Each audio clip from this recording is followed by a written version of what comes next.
بڑی دنیا پھری ہے، جتنا اسپین میں جا کے دکھ ہوا کہیں نہیں ہوا۔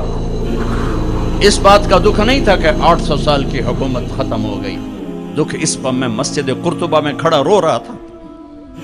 میں اس بات پہ نہیں رویا کہ مسجد گرجا بن گئی، گرجا بن چکی ہے، تھوڑی سی جگہ کور کی ہوئی ہے مسجد کی، لیکن وہاں نماز پڑھنے کی اجازت نہیں، باقی ساری مسجد گرجا بن چکی ہے، بڑے بڑے بت ہیں، بڑی بڑی تصویریں، بالکل سینٹر میں گرجا ہے۔ نہیں، اس پہ نہیں رویا، رویا اس بات پر محراب کے سامنے کھڑا تھا اور مجھے وہاں قرطبی نظر آ رہے تھے نماز پڑھاتے ہوئے، ابن عربی کے فلسفے نظر آ رہے تھے، اللہ کی معرفت کی گتھیاں سلجھا رہے تھے،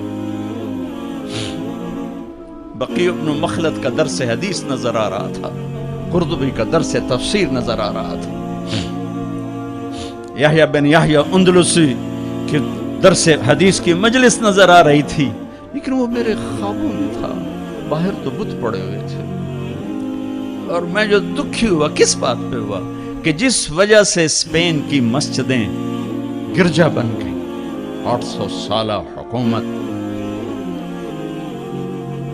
زیر و زبر ہو گئی، وہ ساری وجہ میرے دیس پاکستان میں موجود ہے، اور کوئی نہیں سمجھ رہا، کوئی نہیں سمجھ رہا۔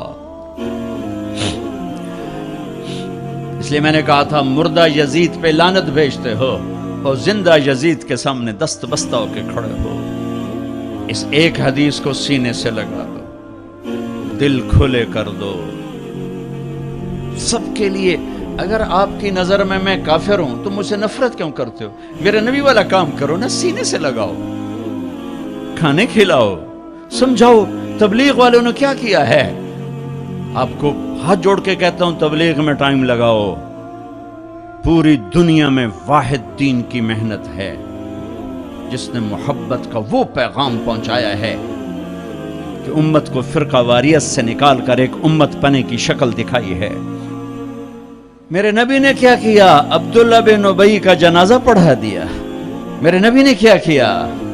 منافق مسجد میں بیٹھے ہوتے تھے اور آپ کو ایک ایک منافق کا پتہ تھا، یہ منافق، یہ منافق، یہ منافق، کبھی نہیں مجلس سے اٹھایا۔ تو ایک کام تو یہ کرو کہ اپنے دل کو نفرتوں سے پاک کرو۔ امت بن کے رہنا زیادہ پسندیدہ ہے اللہ رسول کو، یا کسی فرقے کا جھنڈا اٹھا کے کھڑے ہونا اللہ رسول کو زیادہ پسند؟ رہو اپنے اپنے فرقوں میں رہو۔ میں تمام اسلامی فرقوں کو سلام پیش کرتا ہوں، لیکن میں یہ ہاتھ جوڑتا ہوں کہ یہ جو ایک دوسرے کے دست و گریباں ہو اور ایک دوسرے پر تم نے کفر کی توپیں چلائی ہوئی ہیں، اللہ کے واسطے انہیں محبت کے بول میں تبدیل کر دو، ایک دوسرے کے گلے لگ جاؤ، ایک دوسرے کو کھلے ماتھے سلام کرو، ایک دوسرے کے پیچھے نمازیں پڑھو، ایک دوسرے کو قریب بٹھاؤ۔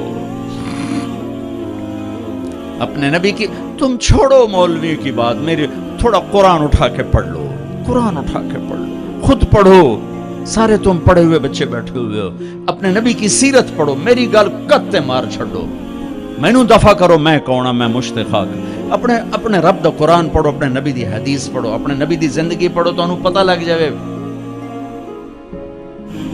تو آج ایک اپنے نبی کی ایک عظیم الشان سنت پیش کر رہا ہوں کہ اس دل کو سب کی نفرت سے صاف کرو۔